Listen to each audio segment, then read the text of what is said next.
So, what is the best size of dirt bike?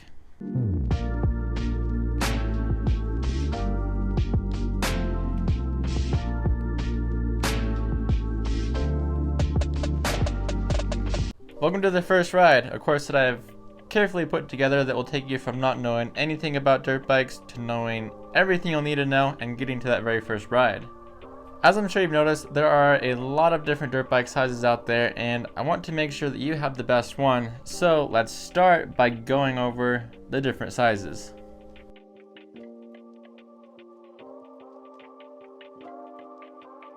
We're mostly going to be going over adult-sized motocross bikes, but first I want to go over trail bikes.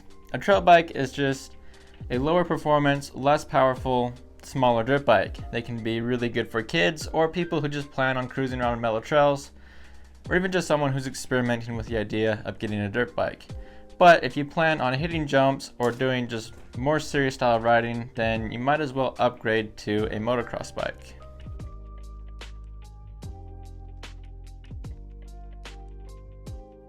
I also don't want to skip over youth sizes before we get into the main adult size motocross bikes. So if you are a kid or you're looking to get a dirt bike for a kid, trail bikes offer a lot of great sizes for youth through all ages.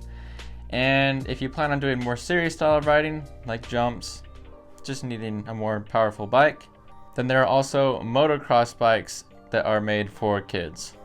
And as far as what sizes are best for certain ages, here's a loose sizing chart that I put together. Something that I want to note is that in the row 12 to 16 years old, in the second column I put super minis. If you do not yet know what a super mini is, it's basically just the next size down from a full-size motocross bike. They can either be an 85 two-stroke, a 112 two-stroke, and Honda's version of a super mini is a 154 stroke.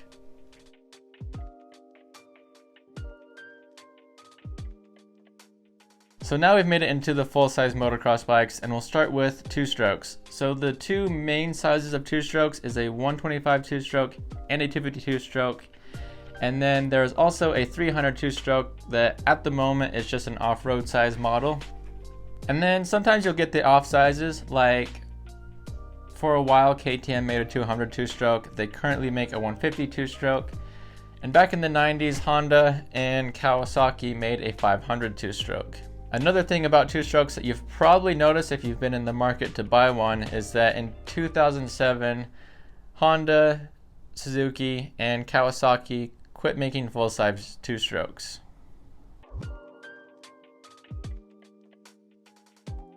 Four-stroke sizes are pretty simple. You have a 254 stroke, a 454 stroke, and then KTM, Husqvarna, and Gas also make a 354 stroke and a 504 stroke that is an off-road model.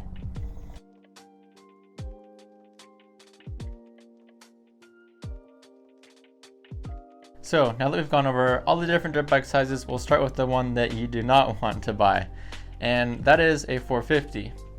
A lot of guys think that they have to go out and get the biggest, most powerful bike when they start riding to fit their ego, but it's usually a mistake. Why?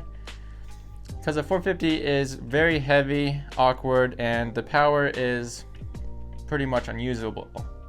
I've seen a ton of guys who want to start riding dirt bikes and they go out and get a 450, ride it a few times, and everything is just so difficult and awkward, they just assume that they're a bad rider. So they associate dirt bikes as a miserable experience and never ride again. The same can also sometimes happen with a 252 stroke, but not quite as bad. So I want to make sure you're not one of those people. So now that we've gone over what bike you shouldn't get, then what bike should you get? Well, a 125 is a really great bike to learn on because they are light, easy to handle, and the power is very usable. Plus, if you start off learning on a smaller bike such as a 125 two-stroke or even a 254 stroke, it'll actually make you a better rider. Why? Because oftentimes when you start off on a bigger sized dirt bike, a bad habit that develops is going really slow around the corners and then hitting the gas hard in the straightaway to make up for that slow corner. But when you're on a smaller bike, you naturally learn how to carry a lot of momentum through the corner, which is one of the greatest skills that a rider can have. Plus, the experience of learning will actually be enjoyable and not awkward and scary. And then eventually when you do start to get good and get fast and feel like you can handle the bigger bikes, then you can upgrade to a bigger bike, and by then you'll have the skill to ride it.